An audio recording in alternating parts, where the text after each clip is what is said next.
मेर करो तृण ते मोहे जाहे, गरीब नवाज न दूसर तो सौ। पूल शिमो हमारी प्रभु आपन, पूलनहार न कहूँ कौ मोसो। सेव करे तुमरी तिनके, शिन में तन लागत ताम परोसो। जा कल में सब काल कृपान की, पारी पुजान को पारी परोसो। सेव करे तुमरी तिनके, शिन में तन लागत ताम परोसो। या कल में सब काल कृपान की, भारी पुजान को भारी परोसो। सतनाम श्री वाहिगुरु साहिब जी। पातशाही दसवीं त्वै प्रसाद। चलित्र 93वां दोहरा। चलियो जलाहो साहुरे, उड़ जा कहता जाए। बदकन को सगन जान के, मारियो ताहे बनाए। चलियो जुलाहो साहुरे, उड़ जा कहता जाए। बदकन को सगन जान के, मारियो ताहे बनाए। तो गुरु प्यारी साध संगत जी, आप जी ਸਰਵਣ ਕਰ ਰਹੇ ਹੋ। ਧੰਨ ਧੰਨ ਸਾਹਿਬ ਸ੍ਰੀ ਗੁਰੂ ਗ੍ਰੰਥ ਸਾਹਿਬ ਮਹਾਰਾਜ ਜੀ ਦੀ ਅਪਾਰ ਕਿਰਪਾ ਬਖਸ਼ਿਸ਼ ਦੇ ਨਾਲ ਧੰਨ ਧੰਨ ਸਤਿਗੁਰੂ ਸਾਹਿਬ ਸ੍ਰੀ ਗੁਰੂ ਗੋਬਿੰਦ ਸਿੰਘ ਸਾਹਿਬ ਜੀ ਦੀ ਮਹਾਨ ਰਚਨਾ ਸ੍ਰੀ ਦਸਮ ਗ੍ਰੰਥ ਸਾਹਿਬ ਦੀ ਪਾਵਨ ਗੁਰਬਾਣੀ ਸ਼੍ਰੀ ਚਰਿਤ੍ਰੋਪਾਖਿਆਨ ਦੀ ਲੜੀਵਾਰ ਵਿਚਾਰ।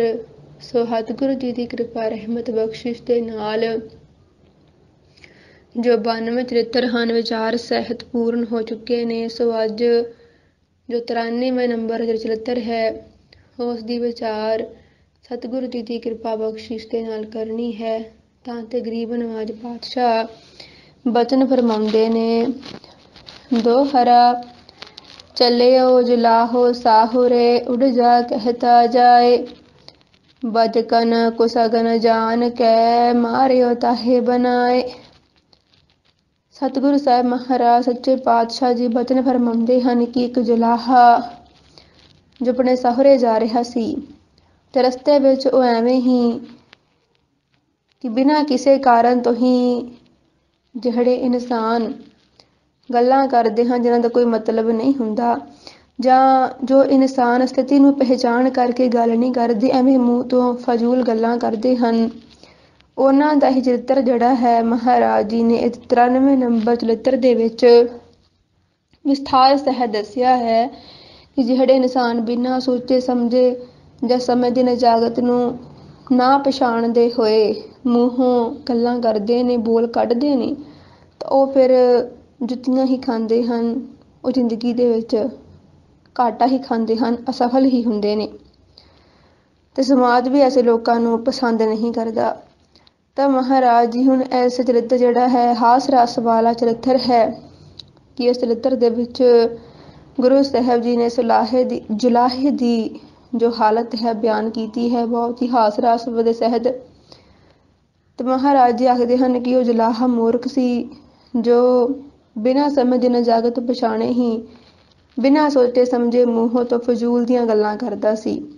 ਹੁਣ ਉਹ ਸਹੁਰੇ ਜਾ ਰਿਹਾ ਸੀ ਤੇ ਰਸਤੇ ਵਿੱਚ ਕਹਿੰਦਾ ਜਾਂਦਾ ਸੀ ਕਿ ਉੱਡ ਜਾ ਉੱਡ ਜਾ।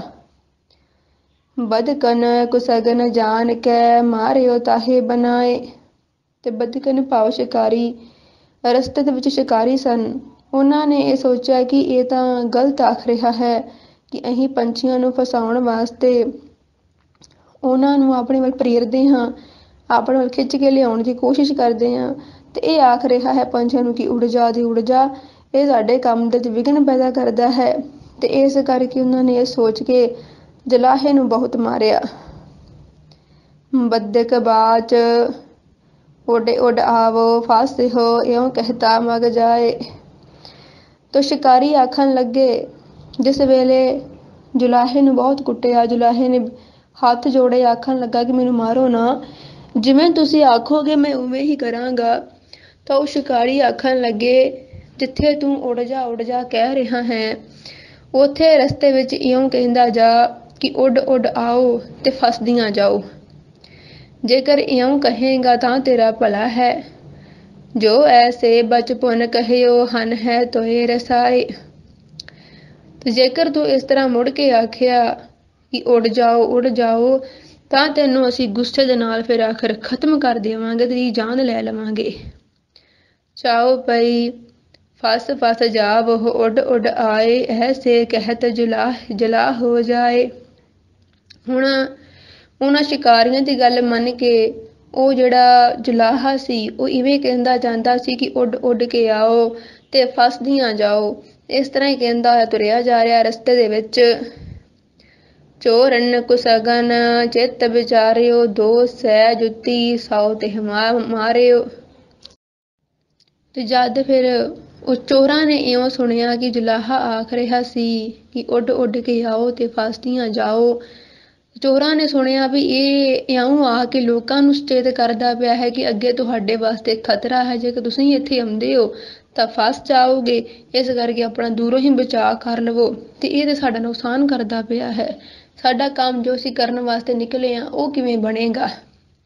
ਤੇ ਇਉਂ ਸੋਚ ਕੇ ਚੋਰਾਂ ਨੇ ਉਸ ਜੁਲਾਹੇ ਨੂੰ ਫੜ ਕੇ 200 ਛਿੱਤਰ ਦੇ ਸਿਰ ਦੇ ਵਿੱਚ ਮਾਰਿਆ। ਚੋਰਨ ਬਾਚ ਦੋਹਰਾ ਲੈ ਆਵ ਹੋ ਤਰ ਜਾਏ ਹੋ, ਇਉਂ ਕਹਿ ਕਰੋ ਪਿਆਨ। ਤੇ ਉਹ ਜਿਹੜੇ ਚੋਰ ਸਨ, ਜਿਸ ਜੁਲਾਹੇ ਨੇ ਆਖਿਆ ਮੈਨੂੰ ਮਾਰੋ ਨਾ, ਜੋ ਤੁਸੀਂ ਆਖੋਗੇ ਮੈਂ ਉਹੀ ਆਖਾਂਗਾ। ਤਾਂ ਚੋਰ ਆਖਣ ਲੱਗੇ ਕਿ ਇਉਂ ਆਖ ਕਿ ਲੈ ਕੇ ਆਵੋ ਤੇ ਧਰ ਕੇ ਚਲੇ ਜਾਵੋ। ਜੋ ਉਹ ਭਾਂਤ ਬਖਾਨ ਹੋ ਹਨ ਹੈ ਤੋਹੇ ਤਨਬਾਨ। ਤੇ ਜੇਕਰ ਤੂੰ ਪਹਿਲਾਂ ਦੀ ਨਿਆਈ ਇਹ ਕਿਹਾ ਕਿ ਉੱਡ ਉੱਡ ਕੇ ਆਓ ਫਸਦੀਆਂ ਜਾਓ, ਜੇਕਰ ਇਉਂ ਦੁਬਾਰਾ ਆਖਿਆ ਤਾਂ ਤੇਰੇ ਸਰੀਰ ਦੇ ਵਿੱਚੋਂ ਤੇਰੇ ਪ੍ਰਾਣ ਕੱਢ ਲਵਾਂਗੇ। ਜਬ ਚੋਰ ਨੇ ਐਸੇ ਕਹਿਓ ਤਬ ਤਾਤੇ ਡਰ ਪਾਏ। ਜਦ ਚੋਰਾਂ ਨੇ ਇਉਂ ਆਖਿਆ ਉਹ ਜੁਲਾਹਾ ਬਿਨਾਂ ਸੋਚੇ ਸਮਝੇ ਮੂਰਖ ਆਪਣੇ ਦਿਮਾਗ ਦੇ ਬਹੁਤ ਡਰ ਗਿਆ। ਲੈ ਆਵ ਹੋ ਧਰ ਜਾਏ ਹੋ, ਸੋ ਮਾਂ ਕਹਿ ਤੋ ਜਾਏ। ਡਰਦਾ ਮਾਰਿਆ ਹੀ ਇਉਂ ਆਖਣ ਲੱਗ ਪਿਆ ਕਿ ਲੈ ਕੇ ਆਵੋ ਤੇ ਧਰ ਕੇ ਚਲੇ ਜਾਵੋ। ਇਉਂ ਕਹਿੰਦਾ ਹੋਇਆ ਹੁਣ ਰਸਤੇ ਵਿੱਚ ਤੁਰਦਾ ਜਾ ਰਿਹਾ ਸੀ। ਚਾਰ ਪੁੱਤਰ ਪਾਤਸ਼ਾਹ ਕੇ ਇਕ ਨੇ ਤਜਾ ਪ੍ਰਾਨ। ਹੁਣ ਜਦ ਉਹ ਰਸਤੇ ਵਿੱਚ ਤੁਰਦਾ ਜਾ ਰਿਹਾ ਸੀ ਤਾਂ ਅਗਾਂਹ ਇੱਕ ਰਾਜਾ ਸੀ ਜਿਹਦੇ 4 ਪੁੱਤਰ ਸਨ। ਤਿੰਨਾਂ ਦੇ ਵਿੱਚੋਂ ਇੱਕ ਨੇ ਆਪਣੇ ਪ੍ਰਾਣ ਛੱਡ ਦਿੱਤੇ ਸਨ, ਇੱਕ ਵਿੱਚ ਮਰ ਚੁੱਕਾ ਸੀ। ਦਾਬਨ ਤਾਕੋ ਲੈ ਚੱਲੇ ਅਦਕ ਸ਼ੋਕ ਮਨਮਾਨ। ਤੇ ਬਾਕੀ ਲੋਕ ਜਿਹੜੇ ਸਨ ਉਹਦੇ ਪੁੱਤਰ ਨੂੰ ਦੱਬਣ ਵਾਸਤੇ, ਰਾਜਾ ਦੇ ਪੁੱਤਰ ਨੂੰ ਦੱਬਣ ਵਾਸਤੇ ਮਰੇ ਹੋਏ ਨੂੰ ਬੜੇ ਦੁਖੀ ਮਨ ਦੇ ਨਾਲ ਲੈ ਕੇ ਜਾ ਰਹੇ ਸੀ। ਚਾਓ ਪਈ ਤਬ ਲੋ ਕਹਿਤ ਜਲਾਹੋ ਐ ਹੋ, ਲੈ ਲੈ ਆਵ ਹੋ ਧਰ ਧਰ ਜਾਇ ਹੋ। ਤੇ ਉੱਥੇ ਰਸਤੇ ਹੀ ਉਹ ਜੁਲਾਹਾ ਨਿਕਲ ਆਇਆ ਜਿੱਥੇ ਉਹ ਇਉਂ ਆਖ ਰਿਹਾ ਸੀ ਕਿ ਲੈ ਕੇ ਆਓ ਤੇ ਧਰ ਕੇ ਚਲੇ ਜਾਓ। ਸੈ ਨਾ ਕੇ ਸਰਵਨ ਜਹ ਪਰੀ, 15 ਸੈ ਪਨ ਹੀ ਤਹ ਚਰੀ। ਹੁਣ ਉੱਥੇ ਜੋ ਸੈਨਾ ਸੀ ਉਹਨਾਂ ਨੇ ਗੱਲ ਸੁਣੀ ਕਿ ਜੁਲਾਹਾ ਆਖ ਕੀ ਰਿਹਾ ਹੈ ਕਿ ਲੈ ਕੇ ਆਵੋ ਧਰ ਕੇ ਚਲੇ ਜਾਵੋ। ਕਹਿਣ ਤੋਂ ਭਾਵ ਕਿ ਸਾਨੂੰ ਇਹ ਆਖ ਰਿਹਾ ਕਿ ਇੱਕ ਤੁਹਾਡਾ ਮਰ ਚੁੱਕਾ ਹੈ ਤੇ ਹੋਰ ਵੀ ਕੋਈ ਮਰਿਆ ਜੇਕਰ ਹੈਗਾ ਉਹਨੂੰ ਵੀ ਲੈ ਕੇ ਇੱਥੇ ਆਓ ਤੇ ਛੱਡ ਕੇ ਚਲੇ ਜਾਓ। ਇਹ ਕਿਵੇਂ ਦੀ ਗੱਲ ਮੂਰਖ ਸਾਨੂੰ ਆਖ ਰਿਹਾ ਹੈ। ਇਹ ਸੋਚ ਕਰਕੇ ਤੇ ਉਹਨਾਂ ਨੇ ਵੀ ਜਿਹੜੀ ਸੈਨਾ ਸੀ 1500 ਜੁੱਤੀ ਜਿਹੜੀ ਹੈ ਉਹਦੇ ਸਿਰ ਦੇ ਵਿੱਚ ਮਾਰੀਆਂ। ਬਹੁਤ ਬੁਰਾ ਹਾਲ ਕੀਤਾ ਕੁੱਟ ਕੁੱਟ ਕੇ ਉਸ ਮੂਰਖ ਜੁਲਾਹੇ ਦਾ। ਤਿੰਨ ਸੇ ਕਹਿਓ ਕਹੋ ਸੋ ਉਚਾਰੋ, ਕਹਿਓ ਬੁਰਾ ਭਇਓ ਕਹਿਤ ਪਧਾਰੋ। ਜਦ ਇਉਂ ਬਹੁਤ ਕੁੱਟ ਮਾਰ ਪਈ ਫਿਰ ਜੁਲਾਹੇ ਨੇ ਹੱਥ ਜੋੜੇ ਕਿ ਮੈਨੂੰ ਮਾਰੋ ਨਾ, ਜਿਵੇਂ ਤੁਸੀਂ ਆਖੋਗੇ ਮੈਂ ਤੇ ਉਹੀ ਕਹਿਣਾ। ਉਹ ਆਖਣ ਲੱਗੇ ਕਿ ਇਉਂ ਆਖ ਕਿ ਬਹੁਤ ਬੁਰਾ ਹੋਇਆ ਹੈ, ਬਹੁਤ ਬੁਰਾ ਹੋਇਆ ਹੈ। ਇਉਂ ਬੁਰਾ ਕਹਿੰਦਾ ਹੋਇਆ ਮਾੜਾ ਹੋਇਆ ਹੈ, ਬਹੁਤ ਬੁਰਾ ਹੋਇਆ ਹੈ ਤੇ ਰਸਤੇ ਵਿੱਚ ਤੁਰਿਆ ਜਾ। ਭੇਦ ਅਭੇਦ ਕੀ ਬਾਤ ਨਾ ਜਾਣੀ, ਜੋ ਤਿਨ ਕਹਿਓ ਵਹਿ ਜੜ ਮਾਨੀ। ਮਹਾਰਾਜ ਜੀ ਆਖਦੇ ਹਨ ਕਿ ਉਹਨੇ ਕੋਈ ਵੀ ਗੱਲ ਸੋਚੀ ਨਹੀਂ, ਸਮਝੀ ਨਹੀਂ ਕਿ ਸਥਿਤੀ ਦੇ ਮੁਤਾਬਕ ਸਮੇਂ ਦੀ ਨਜਾਕਤ ਨੂੰ ਪਛਾਣਦਿਆਂ ਹੋਇਆਂ ਆਪਣੇ ਸ਼ਬਦ ਬਦਲਣੇ ਪੈਂਦੇ ਹਨ। ਉਸਨੇ ਇਸ ਗੱਲ ਨੂੰ ਪਛਾਣਿਆ ਨਹੀਂ ਕਿ ਸੁੱਖ ਦਾ ਸਮਾਂ ਹੋਵੇ ਸੁੱਖ ਦੀ ਗੱਲ ਕਰੀਦੀ ਹੈ, ਦੁੱਖ ਦਾ ਵੇਲਾ ਹੋਏ ਸਮੇਂ ਦੀ ਨਜਾਕਤ ਅਨੁਸਾਰ ਉਸ ਵੇਲੇ ਉਹੋ ਜਿਹੇ ਸ਼ਬਦ ਬੋਲੀਦੇ ਹਨ। ਪਰ ਉਹਨੂੰ ਇਸ ਗੱਲ ਦਾ ਪਤਾ ਨਹੀਂ ਸੀ, ਮੂਰਖ ਸੀ। ਜਿਵੇਂ ਕਿਸੇ ਨੇ ਆਖਿਆ ਉਵੇਂ ਹੀ ਬੋਲਦਾ ਜਾਂਦਾ ਹੈ। ਤੇ ਇਸ ਤਰ੍ਹਾਂ ਜੋ ਉਹਨਾਂ ਨੇ ਆਖਿਆ ਉਹੀ ਮੂਰਖ ਨੇ ਮੰਨ ਲਿਆ। ਇਹ ਕਰਾਵ ਤਾਕੇ ਬਹੁ ਨਾਰੀ ਪੂਤ ਨ ਹੋਤ ਤਾਹੇ ਦੁਖ ਪਹਰੀ। ਫਿਰ ਅਗਾਂਹ ਗਿਆ ਤਾਂ ਉੱਥੇ ਇੱਕ ਰਾਜਾ ਸੀ ਜਿਸਦੇ ਕੋਲ ਬਹੁਤ ਸਾਰੀਆਂ ਇਸਤਰੀਆਂ ਸਨ, ਪਰ ਉਹਦੇ ਘਰ ਪੁੱਤਰ ਨਾ ਹੋਣ ਕਰਕੇ ਉਹ ਬਹੁਤ ਦੁਖੀ ਸੀ। ਬਹੁਤ ਸਾਰੀ ਇਸਤਰੀਆਂ ਹੋਣ ਦੇ ਬਾਵਜੂਦ ਵੀ ਉਹਦੇ ਘਰ 'ਚ ਕੋਈ ਔਲਾਦ ਨਾ ਹੋਈ, ਪੁੱਤਰ ਦੀ ਪ੍ਰਾਪਤੀ ਨਾ ਹੋਈ, ਇਸ ਕਰਕੇ ਉਹ ਮਨ ਦੇ ਵਿੱਚ ਬਹੁਤ ਦੁਖੀ ਰਹਿੰਦਾ ਸੀ। ਆਓ ਰੱਬੇ ਆਹੇ ਵਿਆਕੁਲ ਹੋਵੇ ਕੀਨੋ ਤਾਕੇ ਪਵਨ ਪੂਤ ਦੀਨੋ। ਤੇ ਉਸਨੇ ਦੁਖੀ ਮਨ ਦੇ ਨਾਲ ਇੱਕ ਹੋਰ ਵਿਆਹ ਕੀਤਾ ਕਿ ਮੈਨੂੰ ਪੁੱਤਰ ਪ੍ਰਾਪਤ ਹੋਵੇ, ਤੇ ਆਖਿਰ ਪ੍ਰਮਾਤਮਾ ਨੇ ਉਸਨੂੰ ਪੁੱਤਰ ਦਿੱਤਾ। ਸਭ ਹਿਨੇ ਆਨੰਦ ਚਿੱਤ ਬੜਾਇਓ ਤਬ ਲੋ ਕਹਿਤ ਜਲਾਹੋ ਆਇਓ। ਸਾਰੇ ਮਨ 'ਚ ਬਹੁਤ ਖੁਸ਼ ਹਨ। ਤੇ ਰਾਜੇ ਦੇ ਘਰ ਪੁੱਤਰਤਾ ਹੋਇਆ। ਉਸੇ ਵੇਲੇ ਹੀ ਉਸ ਰਸਤੇ ਕੋ ਜੁਲਾਹਾ ਵੀ ਨਿਕਲ ਆਇਆ। ਬੁਰਾ ਭਇਓ ਕਹੇ ਊਚ ਪਕਾਰਿਓ ਸੁਨਿਓ ਜਾਹੇ ਪਨਹਨ ਤਿਨ ਮਾਰਿਓ। ਤੇ ਉਹ ਆਖ ਰਿਹਾ ਸੀ ਕਿ ਬੁਰਾ ਹੋਇਆ ਹੈ, ਬੁਰਾ ਹੋਇਆ ਹੈ। ਨਗਰ ਦੇ ਲੋਕਾਂ ਵਿੱਚ ਜਿੰਨੇ ਵੀ ਇਹ ਗੱਲ ਸੁਣੀ ਤੇ ਉਹਨਾਂ ਨੇ ਸੋਚਿਆ ਕਿ ਰਾਜੇ ਘਰ ਪੁੱਤ ਹੋਇਆ ਤੇ ਇਹ ਕਹਿੰਦਾ ਕਿ ਮਾੜਾ ਹੋਇਆ ਹੈ, ਬੁਰਾ ਹੋਇਆ ਹੈ। ਉਹ ਲੋਕਾਂ ਨੇ ਫੜ ਕੇ ਉਹਦੇ ਸਿਰ ਦੇ ਵਿੱਚ ਫਿਰ ਜੁੱਤੀਆਂ ਮਾਰੀਆਂ, ਫਿਰ ਬਹੁਤ ਕੁੱਟ-ਕੁੱਟ ਕੇ ਬੁਰਾ ਹਾਲ ਕੀਤਾ। ਪੂਰੇ ਜਨ ਬਾਚ ਭਲਾ ਪਇਓ ਇਹ ਕਹਿਤ ਪਧਾਰਿਓ ਜਬ ਲੋਗਨ ਜੂਤਨ ਸੋ ਮਾਰਿਓ। ਇਸ ਵੇਲੇ ਸਾਰਿਆਂ ਨੇ ਜੁੱਤੀਆਂ ਮਾਰ ਮਾਰ ਕੇ ਬਹੁਤ ਕੁੱਟਿਆ, ਬੁਰਾ ਹਾਲ ਕੀਤਾ ਜੁਲਾਹੇ ਦਾ। ਜੁਲਾਹੇ ਨੇ ਫਿਰ ਬੇਨਤੀ ਕੀਤੀ, ਭਾਈ ਜੋ ਤੁਸੀਂ ਆਖੋਗੇ ਮੈਂ ਤੇ ਉਹੀ ਆਖਣਾ। ਉਹ ਆਖਣ ਲੱਗੇ ਵੀ ਇਉਂ ਕਹਿੰਦਾ ਜਾ ਕਿ ਭਲਾ ਹੋਇਆ ਹੈ, ਭਲਾ ਹੋਇਆ ਹੈ। ਜਾਤ ਪਇਓ ਤੇ ਠਾਂ ਬੜ ਭਾਗੀ ਕਹੇ ਅਤ ਅਗਨ ਨਗਰ ਮਹਿ ਲਾਗੀ। ਤੇ ਮਹਾਰਾਜ ਜੀ ਵਿਅੰਗ ਕੱਸਦੇ ਹੋਏ ਆਖਦੇ ਹਨ ਕਿ ਉਹ ਵੱਡਿਆਂ ਭਾਗਾਂ ਵਾਲਾ ਜੁਲਾਹਾ, ਮੰਦ ਭਾਗਾ ਜੁਲਾਹਾ ਆਖਿਰ ਫਿਰ ਇੱਕ ਨਗਰ ਦੇ ਵਿੱਚ ਪੁੱਜਾ ਜਿੱਥੇ ਕਿ ਪਿੰਡ ਦੇ ਵਿੱਚ ਅੱਗ ਲੱਗੀ ਹੋਈ ਸੀ। ਗਿਰ ਗਿਰ ਪਰੈ ਮਹਿਲ ਜਹ ਪਹਰੇ ਛਪਰਨ ਕੇ ਜਹ ਉਡੈ ਅਵਾਰੇ। ਉਸ ਪਿੰਡ ਦੇ ਵਿੱਚ ਅੱਗ ਲੱਗਣ ਕਰਕੇ ਵੱਡੇ ਵੱਡੇ ਮਹੱਲ ਡਿੱਗ ਰਹੇ ਸਨ, ਛੱਪਰਾਂ ਦੇ ਉੱਡ ਉੱਡ ਕੇ ਢੇਰ ਲੱਗੇ ਹੋਏ ਸਨ। ਭਲਾ ਭਇਓ ਇਉ ਮੂੜ ਪੁਕਾਰਿਓ ਜਾਹੇ ਸੁਨਿਓ ਤਾਹੀ ਗਹਿ ਮਾਰਿਓ। ਉਹ ਮੂਰਖ ਜਾ ਕੇ ਉੱਥੇ ਆਖਣ ਲੱਗਾ ਕਿ ਭਲਾ ਹੋਇਆ ਹੈ, ਭਲਾ ਹੋਇਆ ਹੈ। ਨਗਰ ਦੇ ਵਿੱਚੋਂ ਜਿਸ ਕਿਸੇ ਨੇ ਵੀ ਇਹ ਗੱਲ ਸੁਣੀ, ਉਹਨਾਂ ਨੇ ਫੜ ਕੇ ਫਿਰ ਉਸਨੂੰ ਜੁਲਾਹੇ ਨੂੰ ਬਹੁਤ ਕੁੱਟਿਆ ਕਿ ਇੱਥੇ ਤਾਂ ਅੱਗ ਲੱਗੀ ਹੈ ਤੇ ਇਹ ਆਖ ਰਿਹਾ ਕਿ ਭਲਾ ਹੋਇਆ, ਭਲਾ ਹੋਇਆ। ਸਾਡਾ ਇੰਨਾ ਵੱਡਾ ਨਗਰ ਦਾ ਨੁਕਸਾਨ ਹੋ ਚੁੱਕਿਆ ਏ। ਦੋਹਰਾ 10,000 ਪਨਹੀਨ ਕੀ ਸਹੀ ਜੁਲਾਹੇ ਮਾਰ। ਕਿ 10 ਮਹਾਰਾਜ ਆਖਦੇ ਹਨ ਕਿ 10,000 ਜੁੱਤੀਆਂ ਦੀ ਮਾਰ ਖਾ ਕੇ ਤਾ ਪਾਛੇ ਪਹੁੰਚਤ ਭਇਓ ਜਹਾਂ ਹੁਤੀ ਸਸੁਰਾਰ। ਤੇ ਆਖਿਰ ਉਹ ਮੂਰਖ ਜੁਲਾਹਾ ਆਪਣੇ ਸਹੁਰੇ ਘਰ ਪਹੁੰਚ ਹੀ ਗਿਆ। ਚਾਓ ਪਈ ਗ੍ਰਹਿ ਜਨਾ ਕਹਾ ਖਾਹੋ ਨਹਿ ਖਾਵੈ ਭੂਖਨ ਮਰਤ ਨਾ ਲਜਤ ਬਤਾਵੈ। ਘਰ ਵਾਲਿਆਂ ਆਖਿਆ ਕਿ ਰੋਟੀ ਖਾ ਲੈ, ਪਰ ਉਹਨੇ ਖਾਧੀ ਨਾ ਤੇ ਸ਼ਰਮ ਦੇ ਮਾਰਿਆਂ ਕੋਈ ਦੱਸੇ ਵੀ ਨਾ ਕਿ ਰਸਤੇ ਦੇ ਵਿੱਚ ਉਹਦੇ ਨਾਲ ਕੀ ਬੀਤੀ ਹੈ, ਕੀ ਬੁਰਾ ਹਾਲ ਹੋਇਆ। ਸ਼ਰਮ ਦਾ ਮਾਰਾ ਕੋਈ ਦੱਸਣਾ ਵੀ ਨਹੀਂ ਚਾਹੁੰਦਾ ਸੀ, ਦੱਸ ਵੀ ਨਹੀਂ ਸਕਦਾ ਸੀ। ਹੁਣ ਕੀ ਕਰੇ। ਆਦੀ ਰੈਨ ਬੀਤ ਜਬ ਗਈ ਲਾਗਤ ਅਧਿਕ ਸ਼ੁਦਾ ਤਿਹ ਭਈ। ਫਿਰ ਆਖਿਰ ਅੱਧੀ ਰਾਤ ਦਾ ਸਮਾਂ ਹੋਇਆ। ਹੁਣ ਬਹੁਤ ਭੁੱਖ ਲੱਗੀ, ਭੁੱਖ ਨੇ ਬਹੁਤ ਸਤਾਇਆ। ਭੁੱਖ ਦੇ ਨਾਲ ਅੰਦਰੋਂ ਪੇਟ ਦੇ ਵਿੱਚੋਂ ਸੇਕ ਨਿਕਲਣ ਲੱਗ ਪਿਆ।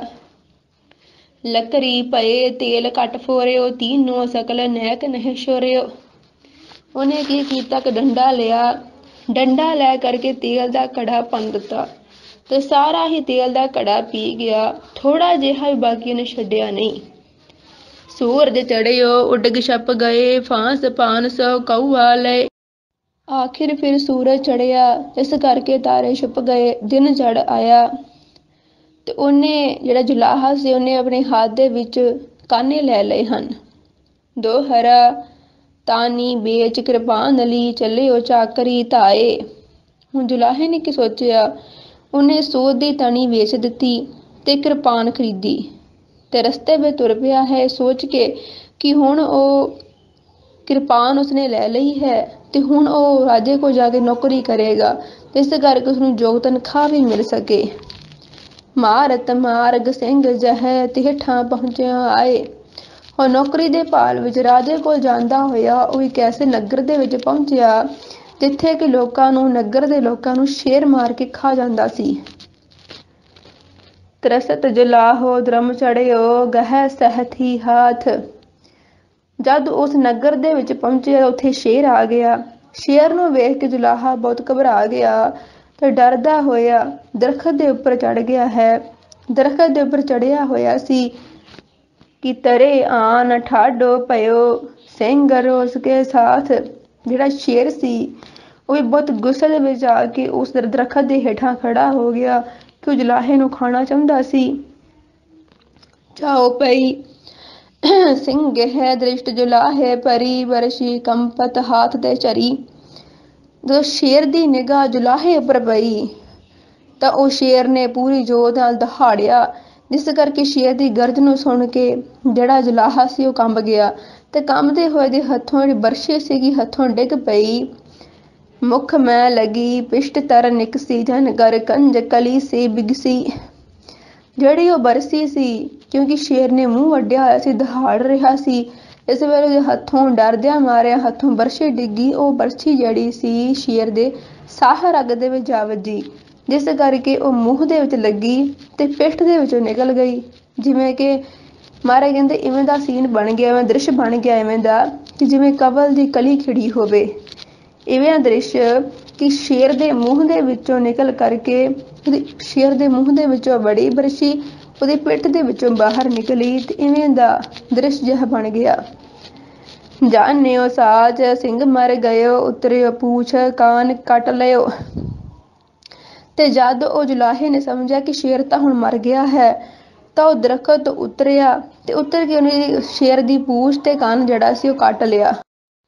ਜਾਏ ਨਿਰਪਤ ਕੋ ਤਾਹੇ ਦਿਖਾਇਓ ਅਦਕ ਮਹੀਨੋ ਅਪਨ ਕਰਾਇਓ। ਤੇ ਸ਼ੇਰ ਦਾ ਹੁਣ ਉਸਨੇ ਪੂਛ ਤੇ ਕੰਨ ਕੱਟ ਕੇ ਰਾਜੇ ਨੂੰ ਵਿਖਾਇਆ ਕਿ ਵੇਖੋ ਜਿਹੜਾ ਸ਼ੇਰ ਲੋਕਾਂ ਨੂੰ ਮਾਰ ਮਾਰ ਖਾਂਦਾ ਸੀ, ਮੈਂ ਉਹ ਸ਼ੇਰ ਨੂੰ ਮਾਰ ਕੇ ਆਇਆ ਹਾਂ।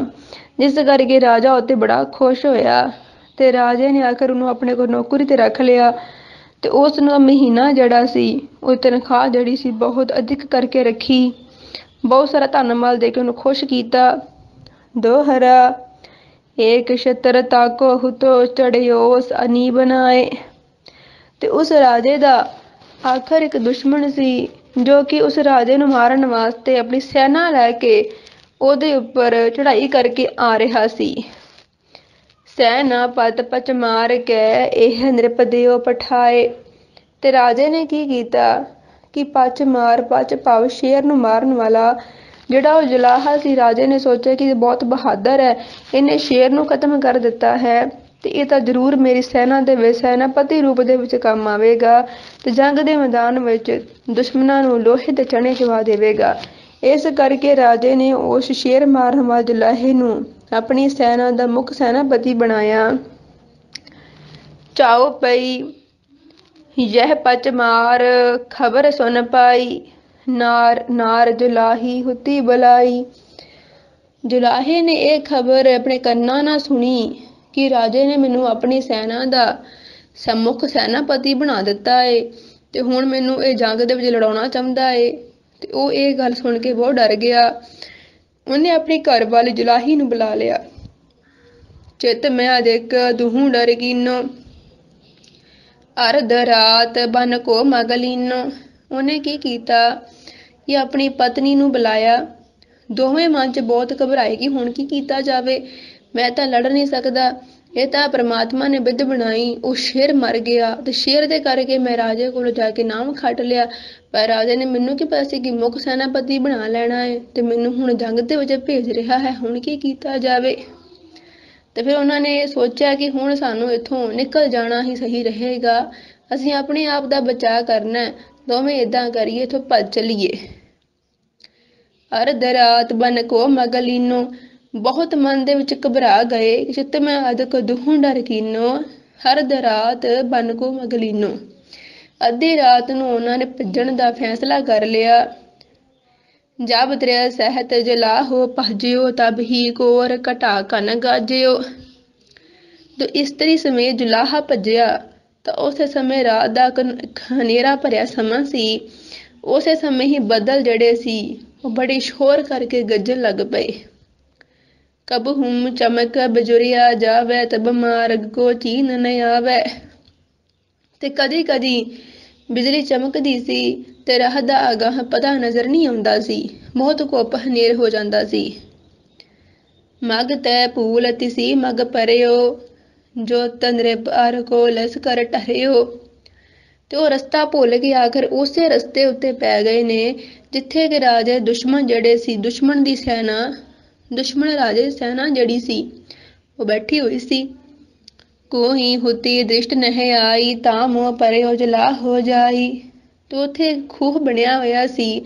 ਰਾਹ ਹਨੇਰੇ ਕਰਕੇ ਜੁਲਾਹੇ ਨੂੰ ਨਜ਼ਰ ਹੀ ਨਾ ਪਿਆ ਤੇ ਜੁਲਾਹਾ ਉਹਦੇ ਵਿੱਚ ਹੀ ਜਾ ਡਿੱਗਾ। ਦੋਹਰਾ ਜਬ ਤਾਹੀ ਕੂਈ ਵਿਖੇ ਜਾਏ ਪਰਿਓ ਬਿਸੰਭਾਰ। ਜਦੋਂ ਉਹ ਆਖਰ ਬੇਹੋਸ਼ ਹੋ ਕੇ ਖੂਹ ਦੇ ਵਿੱਚ ਡਿੱਗ ਪਿਆ ਤਾਂ ਇਸਤਰੀ ਜਿਹੜੀ ਦੀ ਘਰ ਵਾਲੀ ਜੁਲਾਹੀ ਸੀ ਉਹਨੇ ਉੱਚੀ ਉੱਚੀ ਸ਼ੋਰ ਮਚਾ ਦਿੱਤਾ। ਤਬ ਐਸੇ ਤ੍ਰਿਆ ਕਹਿ ਉੱਠੀ, ਆਨ ਪਰਿਓ ਪਚ ਮਾਰ। ਉਸ ਵੇਲੇ ਜੁਲਾਹੀ ਜਿਹੜੀ ਸੀ ਉੱਚੀ ਉੱਚੀ ਆਖਣ ਲੱਗ ਪਈ ਕਿ ਲੋਕੋ ਇੱਥੇ ਸ਼ੇਰ ਮਾਰ ਆ ਪਿਆ ਹੈ, ਸ਼ੇਰ ਮਾਰਿਆ ਪਿਆ ਹੈ। ਤਦ ਇਉਂ ਉਸਨੇ ਆ ਕੇ ਰੌਲਾ ਪਾਇਆ। ਉਹ ਤਾਂ ਇਹ ਆਖ ਰਹੀ ਸੀ ਕਿ ਮੇਰੇ ਸ਼ੇਰ ਨੂੰ ਮਾਰਨ ਵਾਲਾ ਪਤੀ ਜਿਹੜਾ ਹੈ ਖੂਹੀ ਦੇ ਵਿੱਚ ਡਿੱਗ ਪਿਆ ਹੈ, ਇਹਨਾਂ ਕੋ ਬਚਾਓ। ਜਿਹੜੀ ਸੈਨਾ ਲਾਗੇ ਸੁੱਤੀ ਹੋਈ ਸੀ ਉਹਨਾਂ ਨੂੰ ਇਸ ਗੱਲ ਦਾ ਪਤਾ ਨਹੀਂ ਸੀ। ਉਹਨਾਂ ਸੋਚਿਆ ਸਾਨੂੰ ਸ਼ੇਰ ਜਿਹੜਾ ਹੈ ਉਹ ਮਾਰਨ ਆਣ ਪਿਆ ਹੈ, ਸ਼ੇਰ ਸਾਨੂੰ ਮਾਰਨ ਆਣ ਪਿਆ ਹੈ। ਉਹਨਾਂ ਨੇ ਇਹ ਸੋਚ ਲਿਆ। ਹੜਿਲ ਆਨ ਪਰਿਓ ਪਚ ਮਾਰ, ਸਭਨ ਸੁਨ ਪਾਇਓ। ਜਦ ਇਹ ਗੱਲ ਸਾਰੀ ਸੈਨਾ ਨੇ ਸੁਣੀ ਕਿ ਸਾਨੂੰ ਸ਼ੇਰ ਮਾਰਨ ਵਾਸਤੇ ਆਣ ਪਿਆ ਹੈ, ਹੱਥ ਲਸ਼ਕਰ ਚਿਤ ਮਾਹੇ ਸੋ ਤਰਾਸ ਬੜਾਇਓ। ਸਾਰੀ ਸੈਨਾ ਨੇ ਹੀ ਆਪਣੇ ਮਨ 'ਚ ਬੜਾ ਹੀ ਡਰ ਧਾਰਿਆ, ਬਹੁਤ ਹੀ ਡਰ ਗਏ ਸਾਰੇ ਕਿ ਸਾਨੂੰ ਸ਼ੇਰ ਮਾਰਨ ਆਣ ਪਿਆ ਹੈ। ਲੋਹਿਆ ਦਿਕ ਤਿਨ ਮਾਹੇ ਭਾਂਤ ਐਸੀ ਪਰਿਓ। ਤੇ ਉਹ ਸੂਰਮੇ ਜਿਹੜੇ ਸੀਗੇ ਘਬਰਾਏ ਹੋਏ ਡਰ ਦੇ ਮਾਰੇ ਹਨੇਰੀ ਰਾਤ ਦੇ ਵਿੱਚ ਝੱਖੜ ਮੀਂਹ ਵਰਦੇ ਦੇ ਵਿੱਚ ਡਰ ਦੇ ਮਾਰੇ ਆਪਸ ਵਿੱਚ ਲੜਨ ਲੱਗ ਪਏ। ਹੁਣ ਬਿਲਕੁਲ ਪਤਾ ਨਾ ਚੱਲਿਆ ਕਿ ਉਹ ਕਰ ਕੀ ਰਹੇ ਹਨ। ਘਬਰਾਏ ਹੋਏ ਆਪਸ ਵਿੱਚ ਲੜਨ ਲੱਗ ਪਏ। ਹੋ ਜੋਦਾ ਤਿਨ ਤੇ ਏਕ ਨਾ ਜੀਅਤੇ ਉਭਰਿਓ। ਤੇ ਉਹਨਾਂ ਸੂਰਮਿਆਂ ਦੇ ਵਿੱਚੋਂ ਇੱਕ ਵੀ ਜਿਉਂਦਾ ਨਾ ਬਚਿਆ, ਸਾਰੇ ਹੀ ਆਪਸ ਦੇ ਵਿੱਚ ਲੜ ਖੱਪ ਕੇ ਉੱਥੇ ਹੀ ਮਰ ਗਏ। ਦੋਹਰਾ ਪੂਤ ਪਿਤਾ ਕੇ ਸਿਰ ਦਈ, ਪਿਤਾ ਪੂਤ ਸਿਰ ਮਾਹੇ। ਤੇ ਇਤਨੇ ਘਬਰਾ ਗਏ, ਘਬਰਾ ਕੇ ਵਾਰ ਕਰਦੇ ਹਨ ਕਿ ਪਿਤਾ ਨੇ ਪੁੱਤਰ ਨੂੰ ਅਤੇ ਪੁੱਤਰ ਨੇ ਪਿਤਾ ਦੇ ਸਿਰ ਤੇ ਵਾਰ ਕਰਕੇ ਜਾਨੋਂ ਮਾਰ ਮੁਕਾਇਆ ਹੈ। ਇਸੀ ਭਾਂਤ ਸਭ ਕੱਟ ਮਰੇ ਰਹਿਓ, ਸੁਬਟ ਕਉ ਨਾਹੇ। ਮਹਾਰਾਜ ਆਖਦੇ ਹਨ ਕਿ ਇਵੇਂ ਪਰਮਾਤਮਾ ਨੇ ਐਸੀ ਖੇਡ ਬਣਾ ਦਿੱਤੀ, ਆਪਸ ਦੇ ਵਿੱਚ ਲੜ ਲੜ ਕੇ ਮਰ ਗਏ ਤੇ ਕੋਈ ਵੀ ਸੂਰਮਾ ਉੱਥੇ ਨਹੀਂ ਬਚਿਆ। ਚਾਉ ਪਈ ਤਜਪੁਰ ਤਿਸੀ ਜੁਲਾਹੀ ਆਈ, ਹਾਏ ਬਾਰਤਾ ਨਿਰਭੈ ਜਤਾਈ। ਹੁਣ ਜੁਲਾਹੀ ਜਿਹੜੀ ਸੀ ਉਹਨੂੰ ਸਾਰੀ ਗੱਲ ਦਾ ਭੇਦ ਪਤਾ ਸੀ। ਉਹ ਹੁਣ ਚੱਲ ਕੇ ਫਿਰ ਵਾਪਸ ਰਾਜੇ ਦੇ ਕੋਲ ਆਈ, ਜਿਹੜੇ ਰਾਜੇ ਦੇ ਪਤੀ ਨੂੰ ਮੁੱਖ ਸੈਨਾਪਤੀ ਥਾਪਿਆ ਹੋਇਆ ਸੀ, ਆਪਣੀ ਫੌਜ ਦਾ ਮੁੱਖ ਸੈਨਾਪਤੀ ਬਣਾਇਆ ਸੀ। ਉਹਨੇ ਆ ਕੇ ਸਾਰੀ ਵਾਰਤਾ ਰਾਜੇ ਨੂੰ ਦੱਸੀ। ਆਖਣ ਲੱਗੀ ਕਿ ਜਿਹੜਾ ਰਾਜਾ ਤੁਹਾਡਾ ਦੁਸ਼ਮਣ ਸੀ, ਤੁਹਾਡੇ ਚੜਾਈ ਕਰਕੇ ਆ ਰਿਹਾ ਸੀ, ਦੇਖੋ ਮੇਰੇ ਪਤੀ ਨੇ ਜੋ ਸ਼ੇਰ ਮਾਰ ਹੈ, ਸ਼ੇਰ ਨੂੰ ਮਾਰਨ ਵਾਲਾ ਸੀ, ਉਹਨੇ ਜਾ ਕਰਕੇ ਪਹਿਲਾਂ ਹੀ ਰਾਤੋਂ ਰਾਤ ਸਾਰੇ ਦੁਸ਼ਮਣ ਦੀ ਸੈਨਾ ਨੂੰ ਮਾਰ ਮੁਕਾਇਆ ਹੈ। ਇੱਕ ਵੀ ਸੂਰਮਾ ਉੱਥੇ ਜਿਉਂਦਾ ਨਹੀਂ ਰਹਿਣ ਦਿੱਤਾ। ਜਬ ਜਹ ਭੇਦ ਰਾਵ ਸੁਨ ਪਾਇਓ, ਪਠੈ ਪਾਲਕੀ ਤਾਹੇ ਬੁਲਾਇਓ। ਤਦ ਇਹ ਭੇਦ ਰਾਜੇ ਨੇ ਸੁਣਿਆ ਤਾਂ ਆਖਣ ਲੱਗੀ ਕਿ ਹੁਣ ਜਿਹੜਾ ਮੇਰਾ ਪਤੀ ਸ਼ੇਰ ਮਾਰਨ ਵਾਲਾ ਸੀ, ਸ਼ੇਰ ਨੂੰ ਮਾਰਨ ਵਾਲਾ ਸੀ, ਉਹਨੇ ਤੁਹਾਡੇ ਦੁਸ਼ਮਣ ਦੀ ਸਾਰੀ ਸੈਨਾ ਬਖੇੜ ਕੇ ਰੱਖ ਦਿੱਤੀ ਹੈ, ਪਰ ਆਪ ਉਹ ਲੜਦਾ ਲੜਦਾ ਹਨੇਰੇ ਵਿੱਚ ਪਤਾ ਨਹੀਂ ਚੱਲਿਆ ਤੇ ਖੂਹੀ ਦੇ ਵਿੱਚ ਆ ਡਿੱਗਾ ਹੈ, ਇਸ ਕਰਕੇ ਉਹਨੂੰ ਜਾ ਕੇ ਬਚਾਓ। ਅਤੇ ਰਾਜੇ ਨੇ ਗੱਲ ਸੁਣੀ, ਬੜਾ ਖੁਸ਼ ਹੋਇਆ ਕਿ ਮੇਰਾ ਦੁਸ਼ਮਣ ਮਾਰਿਆ ਗਿਆ ਹੈ, ਦੁਸ਼ਮਣ ਦੀ ਸੈਨਾ ਮਾਰੀ ਗਈ ਹੈ। ਉਹ ਸੁਣ ਕੇ ਬਹੁਤ ਖੁਸ਼ ਹੋਇਆ ਤੇ ਉਹਨੇ ਇੱਕ ਪਾਲਕੀ ਭੇਜੀ ਜਿਹਦੇ ਵਿੱਚ ਬਿਠਾ ਕਰਕੇ ਜੁਲਾਹੇ ਨੂੰ ਵਾਪਸ ਲਿਆਂਦਾ ਗਿਆ। ਸੋ ਇਸ ਪ੍ਰਕਾਰ ਚਰਿੱਤਰ ਦੀ ਸਮਾਪਤੀ ਕਰਦੇ ਹੋਏ ਸਾਹਿਬ ਜੀ ਬਖਸ਼ਿਸ਼ ਕਰਦੇ ਹਨ ਕਿ ਇਹ ਤੇ ਸ਼੍ਰੀ ਚਰਿੱਤਰ ਬਖਿਆਨੇ ਪੁਰਖ ਚਰਿੱਤਰੇ ਮੰਤਰੀ ਭੂਪ ਸੰਵਾਦੇ 93ਵਾਂ ਚਰਿੱਤਰ ਸਮਾਪਤਮ ਸਤ ਸੁਭਮ ਸਤ ਹਫਜੂ। ਸਾਹਿਬ ਜੀ ਫਰਮਾਉਂਦੇ ਹਨ ਇਸ ਪ੍ਰਕਾਰ ਸ਼੍ਰੀ ਚਰਿੱਤਰ ਉਪਾਖਿਆਨ ਦੇ ਪੁਰਖ ਚਰਿੱਤਰ ਦਾ ਵਜ਼ੀਰ ਤੇ ਰਾਜੇ ਦੀ ਆਪਸੀ ਵਾਰਤਾਲਾਪ ਦਾ 93ਵਾਂ ਚਰਿੱਤਰ ਸ਼ੁਭ ਸੰਪੂਰਨ ਹੁੰਦਾ ਹੈ। ਸੋ ਗੁਰੂ ਪਿਆਰੀ ਸਾਧ ਸੰਗਤ ਜੀ, ਇਹ ਸ੍ਰੀ ਚਰਿਤ੍ਰ ਪਾਖਿਆਨ ਦੇ ਪੁਰਖ ਚਰਿਤ੍ਰ ਦਾ 93 ਨੰਬਰ ਚਰਿਤ੍ਰ, ਜਿਸ ਦੀ ਵਿਚਾਰ ਆਪ ਜੀ ਨੇ ਸਰਵਣ ਕੀਤੀ ਹੈ ਅਤੇ ਸਤਿਗੁਰੂ ਪਿਤਾ ਜੀ ਨੇ ਆਪ ਰਹਿਮਤ ਕਰਕੇ ਜਿਸ ਦੀ ਵਿਚਾਰ ਕਰਵਾਈ ਹੈ। ਸੋ ਪਿਆਰੀ ਸਾਧ ਸੰਗਤ ਜੀ, ਇਸ ਚਰਿਤ੍ਰ ਦੇ ਰਾਹੀਂ ਮਹਾਰਾਜ ਜੀ ਆਪਾਂ ਨੂੰ ਇਹ ਸਮਝਾਉਣਾ ਕਰਦੇ ਨੇ ਕਿ ਜਿਸ ਵੇਲੇ ਇੱਕਦਮ ਮਹਾਰਾਜ ਹੁਣ ਇਹ ਵਿਚਾਰ ਸਮਝਾਉਂਦੇ ਹਨ ਕਿ ਜੋ ਇਨਸਾਨ ਬਿਨਾਂ ਸੋਚੇ ਸਮਝੇ ਨੇ ਜਾਗਤ ਪਛਾਣੇ ਬਿਨਾਂ ਗੱਲ ਕਰਦਾ ਹੈ, ਆਪਣੇ ਵਿਚਾਰ ਰੱਖਦਾ ਹੈ ਜਾਂ ਮੂੰਹੋਂ ਫਜ਼ੂਲ ਗੱਲਾਂ ਕਰਦਾ ਹੈ, ਜੋ ਅਸਲ ਗੱਲ ਦਾ ਭੇਦ ਅਭੇਦ ਦੀ ਗੱਲ ਨਹੀਂ ਸਮਝਦਾ, ਉਹ ਇਨਸਾਨ ਫਿਰ ਛਿੱਤਰ ਹੀ ਖਾਂਦਾ ਹੈ, ਜੀਵਨ ਦੇ ਵਿੱਚ ਕੁੱਟਮਾਰ ਹੀ ਖਾਂਦਾ ਹੈ, ਜਿਵੇਂ ਕਿ ਉਹ ਜਲਾਹੇ ਦੇ ਨਾਲ ਹੋ ਰਿਹਾ ਸੀ। ਬਿਨਾਂ ਹੋਜੇ ਸਮਝੇ ਕਿਸੇ ਦੇ ਮਗਰ ਲੱਗ ਕੇ ਵੀ ਗੱਲਾਂ ਆਖੀ ਜਾਂਦਾ ਸੀ ਤੇ ਹਰ ਥਾਂ ਤੋਂ ਉਸਨੂੰ ਛਿੱਤਰ ਹੀ ਖਾਣੇ ਪਏ, ਕੁੱਟ ਹੀ ਖਾਣੀ ਪਈ। ਪਰ ਆਖਰ ਦੂਸਰੇ ਨੰਬਰ ਤੇ ਮਹਾਰਾਜ ਜੀ ਸਾਨੂੰ ਇਹ ਸਮਝਾਉਂਦੇ ਹਨ, ਇਹ ਵਿਚਾਰ ਸਿਧਾਂਤ ਪ੍ਰਗਟ ਕਰਕੇ ਸਮਝਾਉਣਾ ਕਰਦੇ ਹਨ ਕਿ ਜਿਸ ਵੇਲੇ ਪ੍ਰਮਾਤਮਾ ਦੀ ਕਿਰਪਾ ਹੋ ਜਾਵੇ, ਪ੍ਰਮਾਤਮਾ ਦੀ ਨਜ਼ਰ ਪੱਠੀ ਹੋਵੇ, ਪ੍ਰਮਾਤਮਾ ਦੀ ਕਿਰਪਾ ਦ੍ਰਿਸ਼ਟੀ ਰਹਿਮਤ ਨਾ ਹੋਵੇ ਤੇ ਇਨਸਾਨ ਦਾ ਪੁੱਟਿਆ ਹੋਇਆ ਹਰ ਕਦਮ ਭਲੇ ਵਾਸਤੇ ਵੀ ਤੇ ਉੱਥੇ ਉਲਟਾ ਪੈ ਜਾਂਦਾ ਹੈ। ਭਾਵੇਂ ਕਿ ਉਹ ਭਲਾ ਕਰਮ ਕਰਨ ਵਾਸਤੇ ਪੁੱਟੇ, ਪਰ ਫਿਰ ਵੀ ਉੱਥੇ ਪੁੱਠਾ ਹੀ ਪੈ ਜਾਂਦਾ ਹੈ। ਪਰ ਜੇਕਰ ਪ੍ਰਮਾਤਮਾ ਦੀ ਕਿਰਪਾ ਦ੍ਰਿਸ਼ਟੀ ਹੋਵੇ, ਭਾਵੇਂ ਇਨਸਾਨ ਕੁਝ ਖਾਸ ਕਰਨ ਦੀ ਕੋਸ਼ਿਸ਼ ਵੀ ਨਾ ਕਰੇ ਤੇ ਫਿਰ ਵੀ ਮਹਾਰਾਜ ਅਕਾਲ ਪੁਰਖ ਐਸੀ ਬਖਸ਼ਿਸ਼ ਕਰ ਦਿੰਦਾ ਹੈ, ਰਹਿਮਤ ਕਰ ਦਿੰਦਾ ਹੈ ਕਿ ਉਹਦੇ ਵਿੱਚ ਹੀ ਇਨਸਾਨ ਦੀ ਤਰੱਕੀਆਂ ਹੋ ਜਾਂਦੀਆਂ ਹਨ। ਜਿਵੇਂ ਕਿ ਉਹ ਜਿਹੜਾ ਜੁਲਾਹਾ ਸੀ, ਉਸਨੇ ਸ਼ੇਰ ਨੂੰ ਮਾਰਨ ਦੀ ਕੋਸ਼ਿਸ਼ ਨਹੀਂ ਕੀਤੀ, ਸੁਭਾਵਿਕ ਦੇ ਕੋਲੋਂ ਜਿਹੜਾ ਉਹ ਵਰਸ਼ਾ ਸੀ ਡਿੱਗ ਪਿਆ ਤੇ ਵਾਹਿਗੁਰੂ ਦੀ ਐਸੀ ਕਿਰਪਾ ਹੋਈ ਕਿ ਉਹ ਸ਼ੇਰ ਆਖਰ ਮਾਰਿਆ ਗਿਆ।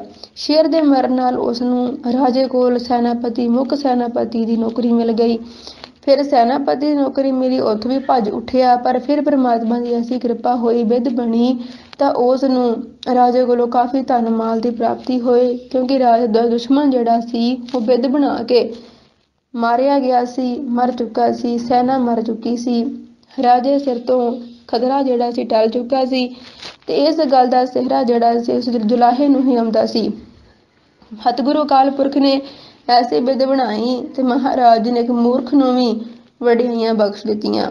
ਸੋ ਕਹਿਣ ਤੋਂ ਭਾਵ ਕਿ ਇਹ ਪ੍ਰਮਾਤਮਾ ਦੀ ਕਿਰਪਾ ਦ੍ਰਿਸ਼ਟੀ ਹੀ ਹੁੰਦੀ ਹੈ। ਜਿਵੇਂ ਕਿ ਸਤਿਗੁਰੂ ਮਹਾਰਾਜ ਸੱਚੇ ਪਾਤਸ਼ਾਹ ਪੰਜਵੇਂ ਪਾਤਸ਼ਾਹ ਸ਼ਲੋਕ ਸਹਿਜ ਕ੍ਰਿਤੀ ਵਿੱਚ ਬਖਸ਼ਿਸ਼ ਕਰਦੇ ਹਨ ਕਿ ਮਸਕੰ ਭਗਨੰਤ ਸੈਲੰ ਕਰਦਮੰ ਤਰੰਤ ਪਪੀਲ ਕਹਿ।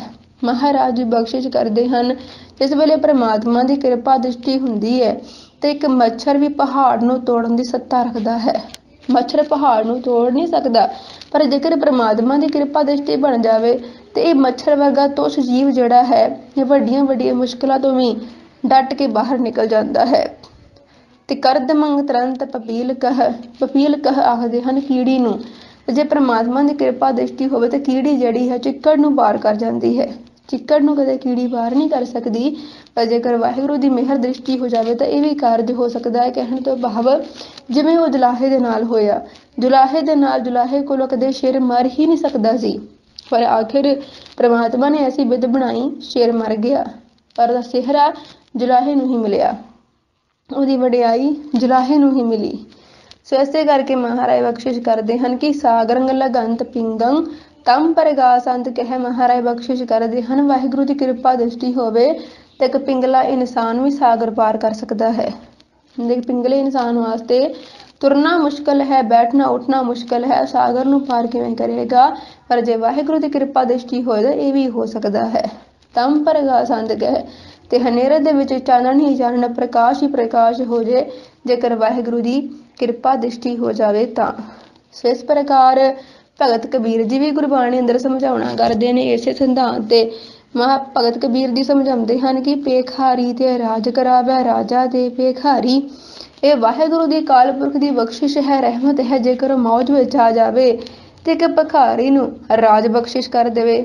ਹੁਣ ਜੁਲਾਹਾ ਜਿਹੜਾ ਸੀ, ਨਾ ਤਾਂ ਉਹਦੇ ਪੱਲੇ ਵਿੱਚ ਬੁੱਧੀ ਸੀ, ਨਾ ਹੀ ਉਹਨੂੰ ਕਿਸੇ ਗੱਲ ਦੀ ਭੇਦ ਅਭੇਦ ਦੀ ਪਹਿਚਾਣ ਸੀ, ਪਰ ਐਸੀ ਵਾਹਿਗੁਰੂ ਦੇ ਵੱਲੋਂ ਬਿਧ ਬਣੀ ਕਿ ਆਖਿਰ ਉਸਨੂੰ ਰਾਜਿਆਂ ਕੋਲੋਂ ਵਡਿਆਈਆਂ ਬਖਸ਼ਿਸ਼ਾਂ ਮਿਲੀਆਂ। ਤੇ ਵਾਹਿਗੁਰੂ ਦੀ ਮੌਜ ਆਵੇ ਤੇ ਇੱਕ ਰਾਜੇ ਨੂੰ ਭਿਖਾਰੀ ਵੀ ਬਣਾ ਸਕਦਾ ਹੈ। ਤੇ ਖਲ ਮੂਰਖ ਤੇ ਪੰਡਿਤ ਗਰਭ, ਤੇ ਵਾਹਿਗੁਰੂ ਦੀ ਮੌਜ ਆਵੇ ਇੱਕ ਮੂਰਖ ਨੂੰ ਵਿਦਵਾਨ ਬਣਾ ਦੇਵੇ। ਜਿਵੇਂ ਉਹ ਪਹਿਲਾਂ ਜੁਲਾਹਾ ਜਿਹੜਾ ਸੀ ਮੂਰਖ ਹੀ ਬਣਿਆ ਹੋਇਆ ਸੀ। ਉਹਦੀ ਹਰ ਗੱਲ ਉਹਦੇ ਉੱਪਰ ਹੀ ਪੁੱਠੀ ਪੈ ਜਾਂਦੀ ਸੀ। ਪਰ ਜੇ ਵਾਹਿਗੁਰੂ ਦੀ ਕਿਰਪਾ ਹੋਵੇ ਤਾਂ ਖਲ ਮੂਰਖ ਤੇ ਪੰਡਿਤ ਕਰਬੋ, ਪੰਡਿਤ ਤੇ ਮੁਗਧਾਰੀ। ਜੇ ਵਾਹਿਗੁਰੂ ਦੀ ਨਜ਼ਰ ਪੱਠੀ ਹੋ ਜਾਵੇ ਕਿ ਵਿਦਵਾਨ ਨੂੰ ਮੂਰਖ ਬਣਾ ਦਿੰਦਾ ਹੈ, ਜੇ ਉਹਦੀ ਕਿਰਪਾ ਦ੍ਰਿਸ਼ਟੀ ਹੋ ਜਾਵੇ ਤਾਂ ਮੂਰਖ ਨੂੰ ਵਿਦਵਾਨ ਤੱਕ ਬਣਾ ਸਕਦਾ ਹੈ। ਸੋ ਇਹ ਸਾਰੀ ਵਾਹਿਗੁਰੂ ਦੇ ਹੱਥ 'ਚ ਬਖਸ਼ਿਸ਼ ਹੈ, ਰਹਿਮਤ ਹੈ। ਉਹ ਜੋ ਚਾਹੇ ਕਰ ਸਕਦਾ ਹੈ। ਤੇ ਸਤਿਗੁਰੂ ਮਹਾਰਾਜ ਆਪਾਂ ਨੂੰ ਇਸ ਚਰਿੱਤਰ ਦੇ ਰਾਹੀਂ ਇਹੀ ਸਮਝਾਉਣਾ ਕਰਦੇ ਹਨ ਕਿ ਇੱਕ ਪਾਸੇ ਤਾਂ ਜਦ ਉਹ ਜੁਲਾਹੇ ਦਾ ਮਾੜਾ ਸਮਾਂ ਚੱਲ ਰਿਹਾ ਸੀ ਤੇ ਹਰ ਗੱਲ ਉਹਦੇ ਪੁੱਠੀ ਪੈ ਰਹੀ ਸੀ। ਭਾਵੇਂ ਚੰਗਾ ਕਰਨ ਦੀ ਕੋਸ਼ਿਸ਼ ਕਰਦਾ ਸੀ ਆਪਣੇ ਵੱਲੋਂ, ਪਰ ਹਰ ਗੱਲ ਉਹਦੇ ਉੱਤੇ ਪੁੱਠੀ ਪੈ ਜਾਂਦੀ ਸੀ। ਪਰ ਜਿਸ ਵੇਲੇ ਪ੍ਰਮਾਤਮਾ ਦੀ ਨਜ਼ਰੇ ਅਨਾਇਤ ਹੋਈ ਤੇ ਆਖਰ ਦਾ ਹਰ ਕੀਤਾ ਹੋਇਆ ਕਦਮ ਜਿਹੜਾ ਸੀ ਉਹ ਸਫਲ ਹੋਣ ਲੱਗਾ ਤੇ ਉਸਨੂੰ ਆਖਰ ਰਾਜ ਭਾਗ ਦੇ ਪਾਸੋਂ ਰਾਜੇ ਮਹਾਰਾਜੇ ਦੇ ਕੋਲੋਂ ਵਡਿਆਈਆਂ ਬਖਸ਼ਿਸ਼ਾਂ ਪ੍ਰਾਪਤ ਹੋਈਆਂ। ਸੋ ਗੁਰੂ ਪਿਆਰੀ ਸਾਧ ਸੰਗਤ ਜੀ, ਸਤਿਗੁਰੂ ਮਹਾਰਾਜ ਆਪਾਂ ਨੂੰ ਇੱਕ ਅਕਾਲ ਪੁਰਖ ਦੀ ਹੀ ਸਤਿਗੁਰੂ ਮਹਾਰਾਜ ਆਪਾਂ ਨੂੰ ਇੱਕ ਅਕਾਲ ਪੁਰਖ ਦੇ ਨਾਲ ਹੀ ਜੁੜਨ ਦਾ ਸਿਧਾਂਤ ਬਖਸ਼ਿਸ਼ ਕਰਦੇ ਹਨ ਕਿ ਇੱਕ ਅਕਾਲ ਪੁਰਖ ਹੀ ਸਾਰਾ ਕੁਝ ਕਰਨ ਵਾਲਾ ਹੈ। ਸਾਰਾ ਕੁਝ ਉਹਦੇ ਹੱਥ ਵੱਸ ਹੈ, ਸਾਰੀ ਖੇਡ ਉਹਦੇ ਹੱਥ ਵੱਸ ਹੈ। ਇਸੇ ਕਰਕੇ ਉਸ ਵਾਹਿਗੁਰੂ ਤੋਂ ਬਿਨਾਂ ਕਿਸੇ ਹੋਰ ਦੀ ਟੇਕ ਨਹੀਂ ਲੈਣੀ, ਓਟ ਨਹੀਂ ਲੈਣੀ, ਆਸ ਨਹੀਂ ਲੈਣੀ। ਸੋ ਇਤਨੀ ਬੇਨਤੀਆਂ ਗੁਰੂ ਪਿਆਰੀ ਸਾਧ ਸੰਗਤ ਜੀਓ ਪ੍ਰਵਾਨ ਕਰਨਾ ਜੀ। ਗੁਰਬਾਣੀ ਦੀਆਂ ਗੁਰਮਤ ਵਿਚਾਰਾਂ ਕਰਦਿਆਂ ਹੋਇਆਂ ਏਕ ਨਹੀਂ ਅਨੇਕ ਪ੍ਰਕਾਰ ਦੀਆਂ ਭੁੱਲਾਂ ਗਲਤੀਆਂ ਹੋ ਜਾਂਦੀਆਂ ਹਨ। ਸਤਿਗੁਰੂ ਸਾਹਿਬ ਸਤਿਗੁਰਾਂ ਦੀ ਸੰਗਤ ਬਖਸ਼ਣ ਯੋਗ ਹੈ, ਸੋ ਬਖਸ਼ ਲੈਣਾ। ਗੁਰੂ ਸਾਹਿਬ ਜੀ ਅੱਗੇ ਤੋਂ ਸਮਤ ਬਖਸ਼ਣ ਤਾਂ ਕਿ ਸੱਜੇ ਢੰਗ ਦੇ ਨਾਲ ਗੁਰਬਾਣੀ ਦੀਆਂ ਗੁਰਮਤ ਵਿਚਾਰਾਂ ਕਰ ਸਕੀਏ। ਸੋ ਅੰਤ ਵਿੱਚ ਬੜੇ ਪਿਆਰ ਦੇ ਨਾਲ ਫਤਿਹ ਬੁਲਾਓ ਜੀ। ਵਾਹਿਗੁਰੂ ਜੀ ਕਾ ਖਾਲਸਾ, ਵਾਹਿਗੁਰੂ ਜੀ ਕੀ ਫਤਿਹ।